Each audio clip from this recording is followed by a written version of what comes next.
What is going on, everybody? Welcome back to Ass Hat Podcast here on YouTube. And quick shout out to Big Sam Whittington.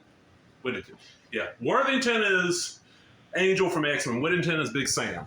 Hook me up with this. I love these Kenner. Basically, they're Secret Wars figures is what they are. They're Secret Wars figures that didn't get made back in the 80s. I love the Secret Wars line as a kid. I had piles of those. For some reason, I had more of those than superpowers. Like, I had a good amount of superpowers. But the Secret Wars, I thought back as a kid I had every one of them. Then, of course, I found out there was the Euro-only release ones. And there was like one or two others I just never found. Where superpowers, I knew I was missing some. But he works at a GameStop, and this got pennied out, as he told me. I think he ended up paying like next to nothing for it, and I gave him, I think, $3, $5. These are cool little figures. Check it out. This is Dark Phoenix, of course, Jean Grey. Look at that. Let's see here. This was $12 originally.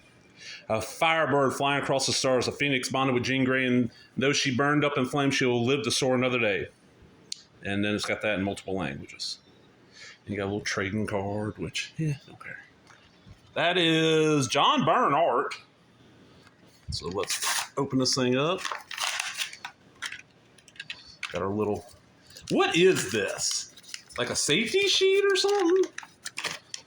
Warning, small parts made. There is no small parts. Like, these little figures have almost no articulation. I mean, there's no real small parts. Okay, are they supposed to? Okay, yeah, she's supposed to move at the elbow, just a twist joint. She got shoulder. She got just elbow. Head moves a little bit. That is, and I like the sash being that kind of rubbery stuff. That's a cool looking. A really cool looking Jean Grey. They got the eyes right. I'm a huge Byrne era X-Men fan. I mean, I think I've said this before, but I started reading Uncanny X-Men with like issue... What is the first appearance of Kitty Pryde? If that was not the current issue, it was probably a month or two old, but I got lucky. Me and my parents were on a road trip somewhere. And back as a kid, I used to love seeing Stuckies, because Stuckies meant my parents were going to stop to get gas because they liked the snacks there, and also meant that when we went in, I would be given $3 to $4, depending on how long the trip it was, and told go get you something to read.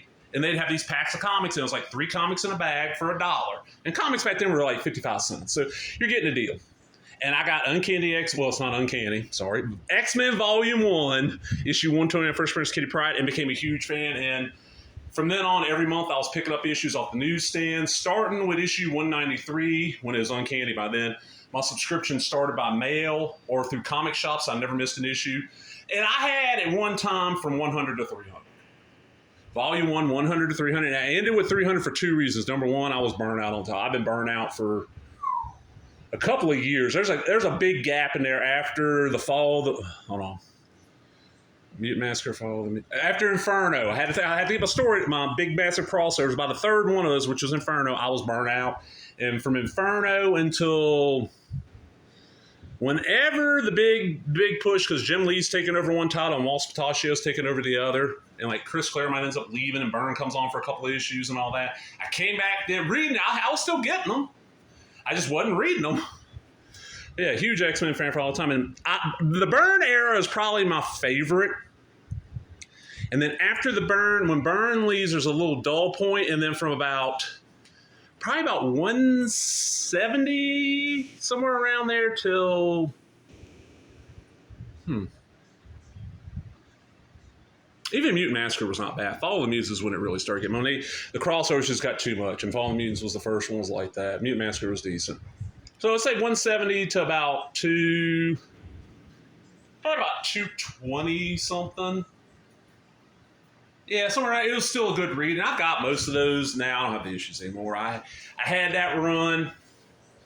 It was one of the ones that did not, as far as I remember, most of it did not get destroyed in the fire.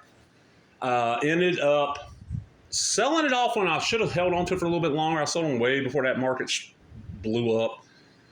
Like, I sold them probably about a year or so before that first X-Men movie came out, which... we know how that changed the comic market for X-Men comics. That made X-Men comics fairly big again. They always were. You know, that took some issues I'd had. And like, oh, it's $5 issue. You know, I had it bad. I got bored, and also it's a $25 issue. Like, God, what is that one? It's the one where it's the first regular issue after Psylocke becomes a member of the team. She's still British, and it's like Alan Davis, I want to say, draws it. And like she fights off Sabretooth at the destroyed mansion. It's like after, I think it's after Mutant Massacre. Like the mansion above ground is destroyed. But yeah, I know I'm going off on X-Men stuff. I'm showing the figure here, but I'm gonna get out. Like I said, these figures, you know, they're cool. That is really tight. Those are, I wouldn't put. I wouldn't pay $12 for this, but I always wanted more because I was kind of pissed as a kid. The only X-Men figure we got in that line was Wolverine, and I had as a kid, I had whatever the rarer of the two was. There's a silver claw, there's a black claw. I don't remember which. They would just snap on. I lost the claws a long time ago. Sold off the figure, and I have one now that's the more common one. But you know, I didn't know about Iceman. Hell, I remember thinking it was weird at Daredevil and Hobgoblin. I'm like, they're not in the comic. Because in my brain, it's just based on that miniseries, a 12-issue miniseries. Not thinking, no, they just use that as the marketing for it. But yeah, these are great. I don't think these did well because I know my buddy told me at his GameStop these are getting pennied out constantly, and I'll find them cheap. I got a Cyclops, a Captain America, Black Panther, and an Iron Man. But I'm out, everybody. Hope you enjoyed it. If you did, give me a thumbs up, leave a comment, subscribe, all the other bullshit. Talk to everybody later. Bye-bye.